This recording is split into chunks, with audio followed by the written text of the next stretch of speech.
안녕하십니까, 김주성입니다. 새벽에 읽는 성경 말씀 시작하겠습니다. 오늘 아침에도 성경 말씀 읽기로 하루를 시작하시는 우리 성도님들을 응원합니다. 오늘 아침에 읽을 말씀은 열왕기상 7장입니다. 제목은 두로 사람 노쇠 대장장이. 솔로몬이 두로 왕 히람에게 요청해서 받은 노쇠 대장장이가 있었습니다. 그의 이름도 히람이었습니다. 솔로몬이 믿음의 눈을 가지고 하나님께 지혜를 구하는 가운데 이스라엘 백성들 안에서 이기심 없이 봉사할 재능인을 찾았으면 더 좋았을 것입니다. 새벽에 읽는 성경 말씀 제333화. 오늘은 12월 1일 수요일 아침입니다. 열왕기상 7장을 읽겠습니다. 열왕기상 7장 1절부터 51절까지 읽겠는데요. 1절부터 51절까지 다 읽는데 한 8분 정도 소요가 될 것 같습니다. 7장 1절부터 읽겠습니다. 솔로몬이 자기의 왕궁을 13년 동안 건축하여 그 전부를 준공하니라. 그가 레바논 나무로 왕궁을 지었으니 길이가 100규빗이요 너비가 50규빗이요 높이가 30규빗이라. 백향목 기둥이 4줄이요 기둥 위에 백향목 들보가 있으며 기둥 위에 있는 들보 45개를 백향목으로 덮었는데 들보는 한 줄에 15이요 또 창틀이 3줄로 있는데 창과 창이 3층으로 서로 마주대하였고 모든 문과 문설줄을 다 큰 나무로 네모지게 만들었는데 창과 창이 3층으로 서로 마주대하였으며 또 기둥을 세워 주랑을 지었으니 길이가 50규빗이요 너비가 30규빗이며 또 기둥 앞에 한 주랑이 있고 또 그 앞에 기둥과 섬돌이 있으며 또 심판하기 위하여 보좌의 주랑 곧 재판하는 주랑을 짓고 온 마루를 백향목으로 덮었고 솔로몬이 거처할 왕궁은 그 주랑 뒤 다른 뜰에 있으니 그 양식이 동일하며 솔로몬이 또 그가 장가든 바로의 딸을 위하여 집을 지었는데 이 주랑과 같더라. 이 집들은 안팎을 모두 귀하고 다듬은 돌로 지었으니 크기대로 톱으로 켠 것이라. 그 초석에서 처마까지와 외면에서 큰 뜰에 이르기까지 다 그러하니 그 초석은 귀하고 큰 돌, 곧 10규빗 되는 돌과 8규빗 되는 돌이라. 그 위에는 크기대로 다듬은 귀한 돌도 있고 백향목도 있으며 또 큰 뜰 주위에는 다듬은 돌 3켜와 백향목 두꺼운 판자 1켜를 놓았으니 마치 여호와의 성전 안뜰과 주랑에 놓은 것 같더라. 솔로몬 왕이 사람을 보내어 히람을 두로에서 데려오니 그는 납달리 지파 과부의 아들이요 그의 아버지는 두로 사람이니 노쇠 대장장이라. 이 히람은 모든 놋일의 지혜와 총명과 재능을 구비한 자이더니 솔로몬 왕에게 와서 그 모든 공사를 하니라. 그가 놋기둥 둘을 만들었으니 그 높이는 각각 18규빗이라. 각각 12규빗 되는 줄을 두를만 하며 또 놋을 녹여 부어서 기둥머리를 만들어 기둥 꼭대기에 두었으니 한쪽 머리의 높이도 5규빗이요 다른 쪽 머리의 높이도 5규빗이며 기둥 꼭대기에 있는 머리를 위하여 바둑판 모양으로 얽은 그물과 사슬 모양으로 따은 것을 만들었으니 이 머리에 7이요 저 머리에 7이라. 기둥을 이렇게 만들었고 또 2줄 석류를 한 그물 위에 둘러 만들어서 기둥 꼭대기에 있는 머리에 두르게 하였고 다른 기둥 머리에도 그렇게 하였으며 주랑 기둥 꼭대기에 있는 머리의 4규빗은 백합화 모양으로 만들었으며 이 2 기둥 머리에 있는 그물 곁 곧 그 머리의 공같이 둥근 곳으로 돌아가며 각기 석류 200개가 줄을 지었더라. 이 2 기둥을 성전의 주랑 앞에 세우되 오른쪽 기둥을 세우고 그 이름을 야긴이라 하고 왼쪽의 기둥을 세우고 그 이름을 보아스라 하였으며 그 2 기둥 꼭대기에는 백합화 형상이 있더라. 2 기둥의 공사가 끝나니라. 또 바다를 부어 만들었으니 그 직경이 10규빗이요 그 모양이 둥글며 그 높이는 5규빗이요 주위는 30규빗 줄을 두를만 하며 그 가장자리 아래에는 돌아가며 박이 있는데 매 규빗에 10개씩 있어서 바다 주위에 둘렸으니 그 박은 바다를 부어 만들 때에 2줄로 부어 만들었으며 그 바다를 소 12마리가 바쳤으니 셋은 북쪽을 향하였고 셋은 서쪽을 향하였고 셋은 남쪽을 향하였고 셋은 동쪽을 향하였으며 바다를 그 위에 놓았고 소의 뒤는 다 안으로 두었으며 바다의 두께는 한 손 너비만 하고 그것의 간은 백합화의 양식으로 잔가와 같이 만들었으니 그 바다에는 2000밭을 담겠더라. 또 노수로 받침 수레열을 만들었으니 매 받침 수레의 길이가 4규빗이요 너비가 4규빗이라 높이가 3규빗이라 그 받침 수레의 구조는 이러하니 사면 옆 가장자리 가운데에는 판이 있고 가장자리 가운데 판에는 사자와 소와 그룹들이 있고 또 가장자리 위에는 놓는 자리가 있고 사자와 소 아래에는 화환 모양이 있으며 그 받침수레에 각각 4 놋바퀴와 노축이 있고 받침수레 4 발밑에는 어깨 같은 것이 있으며 그 어깨 같은 것은 물두멍 아래쪽에 부어 만들었고 화환은 각각 그 옆에 있으며 그 받침수레 위에 들이켜 높이가 1규빗 되게 내민 것이 있고 그 면은 직경 1규빗 반 되게 반원형으로 우묵하며 그 나머지 면에는 아로 새긴 것이 있으며 그 내민 판들은 네모지고 둥글지 아니하며 4바퀴는 옆판 밑에 있고 바퀴 축은 받침수레에 연결되었는데 바퀴의 높이는 각각 1규빗 반이며 그 바퀴의 구조는 병거 바퀴의 구조 같은데 그 축과 태와 살과 통이 다 부어 만든 것이며 받침수레 4 모퉁이에 어깨 같은 것 넷이 있는데 그 어깨는 받침수레와 연결되었고 받침수레 위에 둥근 테두리가 있는데 높이가 반규빗이요 또 받침수레 위의 버팀대와 옆판들이 받침수레와 연결되었고 버팀대 판과 옆판에는 각각 빈 곳을 따라 그룹들과 사자와 종려나무를 아로새겼고 또 그 둘레에 화환 모양이 있더라. 이와 같이 받침수레 10개를 만들었는데 그 부어 만든 법과 크기와 양식을 다 동일하게 만들었더라. 또 물두멍 10개를 노수로 만들었는데 물두멍마다 각각 40밭을 담게 하였으며 매 물두멍의 직경은 4규빗이라 10받침수레 위에 각각 물두멍이 하나씩이더라. 그 받침수레 5은 성전 오른쪽에 두었고 5은 성전 왼쪽에 두었고 성전 오른쪽 동남쪽에는 그 바다를 두었더라. 히람이 또 물두멍과 부삽과 대접들을 만들었더라.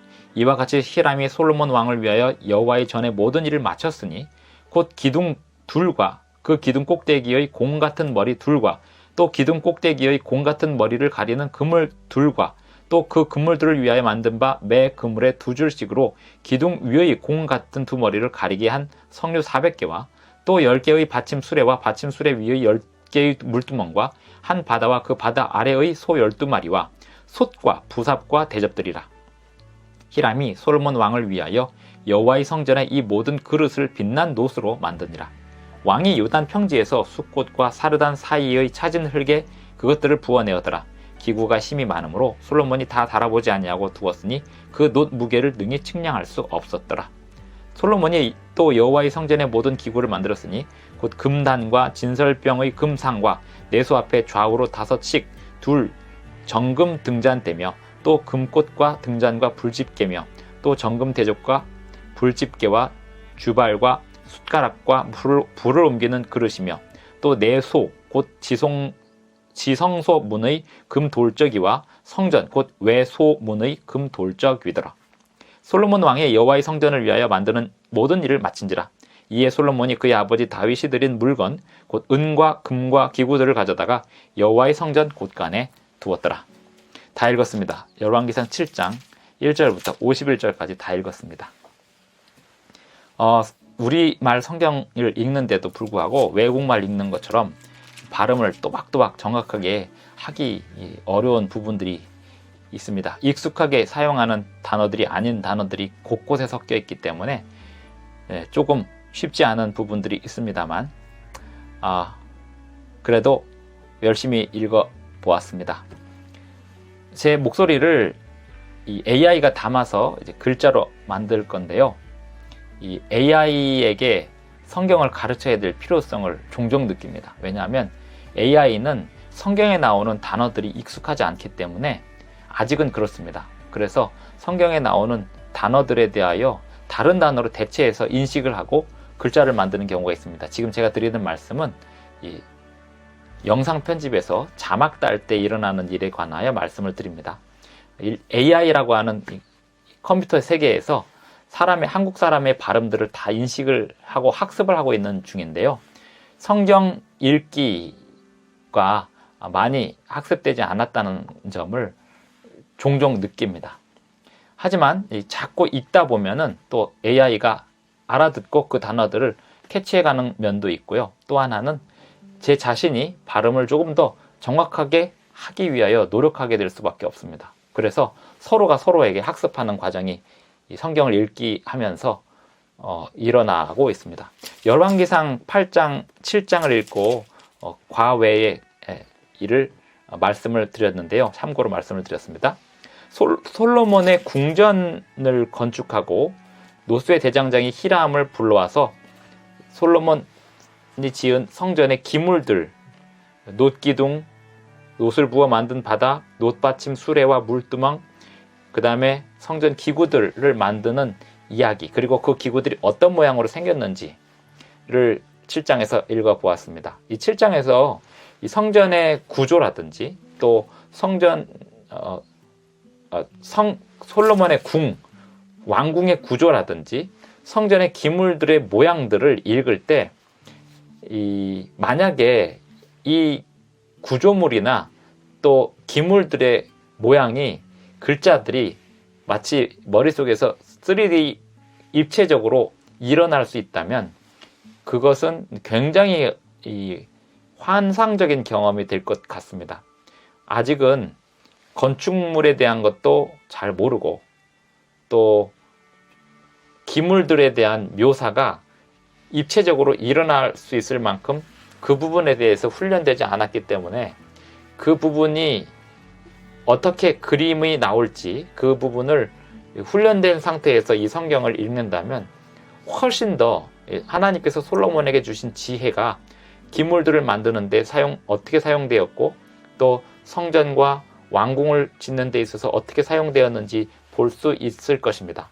솔로몬이 이 모든 설계를 가지고 이것을 제대로 구현한, 특별히 성전 기물들을 놋의 기둥이라든지 놋의 바다라든지, 바다는 물두멍을 말합니다. 물두멍은 물을 담는 곳인데 제사장들이 손을 씻거나 몸을 씻을 때 사용하는 물을 담아두는 큰 그릇을 말합니다. 굉장히 큰 그릇이었고 그 물두멍 안에 물을 보관하고 있다가 그 물을 쓸 일이 생길 때 제사장들이 그 물을 쓰게끔 한 것인데요. 그것을 놋쇠로 만들었습니다. 근데 그 놋쇠로 가공하는 기술을 두로 왕 히람에게 사람을 보내서 거기서 사람을 보내도록 해서 데려왔는데 그 사람이 히람이라는 사람이었습니다. 그 사람의 이름도 히람이었는데 이 사람은 납달리 지파 과부의 아들이라고 되어 있습니다만 역대하 2장 14절에 보면 그 이전으로 올라가면 단지파 사람의 후예라고 나옵니다. 예전에 모세의 성막 지을 때 단지파에 오홀리압이라고 하는 기술자가 있었습니다. 그 기술자의 후예일 건데 왜 이 사람이 두로에 가서 살고 있을까요? 그 후예인 이 사람이.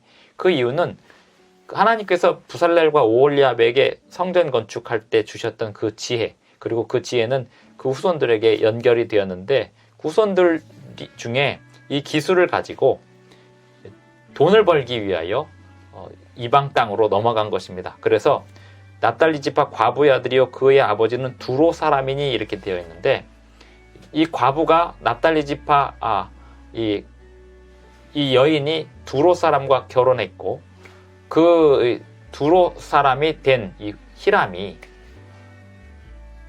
이스라엘로 불려와서 이스라엘을 위하여 하나님을 위하여 헌신적으로 봉사를 했을까? 그렇진 않았을 것입니다.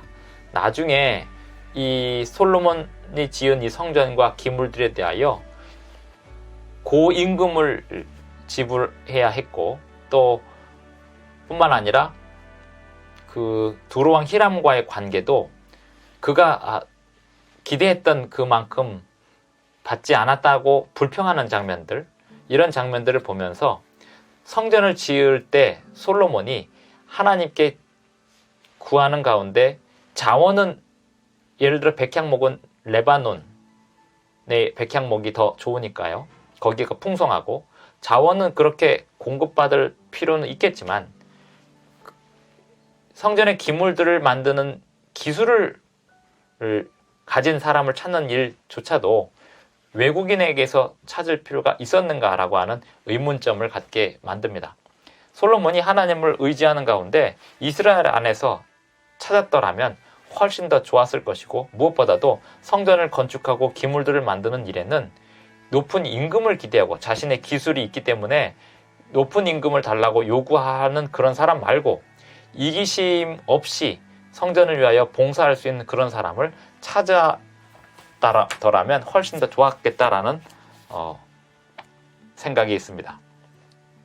예를 들면 선지자와 왕 64페이지, 65페이지, 64페이지에 보면 히람은 그의 특별한 기술을 구실로 높은 보수를 요구하였다. 그가 마음속에 품었던 그릇된 원칙들을 차츰 그의 동료들이 받아들이게 되었다. 그들은 히람과 함께 일하는 동안 날마다 그의 품삯과 자기들의 품삯을 비교하는 경향에 빠졌으며 그들이 하는 공사의 성스러운 성격을 망각하기 시작했다. 극기의 정신이 그들을 떠나고 그 대신에 탐욕의 정신이 그 자리를 차지하게 되었다. 그 결과로 그들은 높은 임금을 요구하게 되었고 그것은 관철되었다. 이렇게 하여 나쁜 가마가 퍼져나가게 되었습니다. 성전을 짓는 데 있어서 기술을 가지고 높은 임금을 요구하는 사람들로 늘어나게 된 것입니다. 이것이 솔로몬이 성전을 지을 때 있었던 안타까운 일들이었습니다. 하나님의 일은 철저히 하나님께 이기심 없이 봉사하는 사람들에 의하여 이루어지는 것이 가장 좋습니다. 그렇다고 해서 보수 없이 열정을 그냥 온전히 다 드리기만 해야 된다는 뜻은 아닙니다. 하지만 두로 사람 히람처럼 높은 고액의 월급을 보상금을 요구하면서 자신의 기술을 과시하고 그걸로 인해 다른 사람들이 비교하게 만들고 그런 분위기를 만들게 되는 일은 좋지 않은 일이라는 것입니다. 하나님의 일은 자원은 외부에서 공급받을 수 있지만 결국 그 하나님의 일을 경영하는 모든 일에 있어서는 이기심 없이 하나님 앞에 봉사할 수 있는 그런 사람들 위주로 경영이 되어야 하겠습니다. 오늘 열왕기상 7장을 마무리 지으면서 오늘 우리에게 맡겨주신 하나님의 일들 또한 그 필요한 자원들을 세상에서 구하고 공급받고 하겠지만 이 자원을 가지고 하나님의 일을 할 때는 하나님께 지혜를 구하는 가운데 하나님 앞에 이기심 없이 봉사할 수 있는 그런 사람을 모으는 일이 우리에게 필요하겠습니다. 오늘 아침 이 말씀을 이렇게 마무리 지으면서 기도하면서 마치겠습니다. 하늘에 계신 우리 아버지, 오늘도 우리에게 새 아침을 주셔서 감사합니다.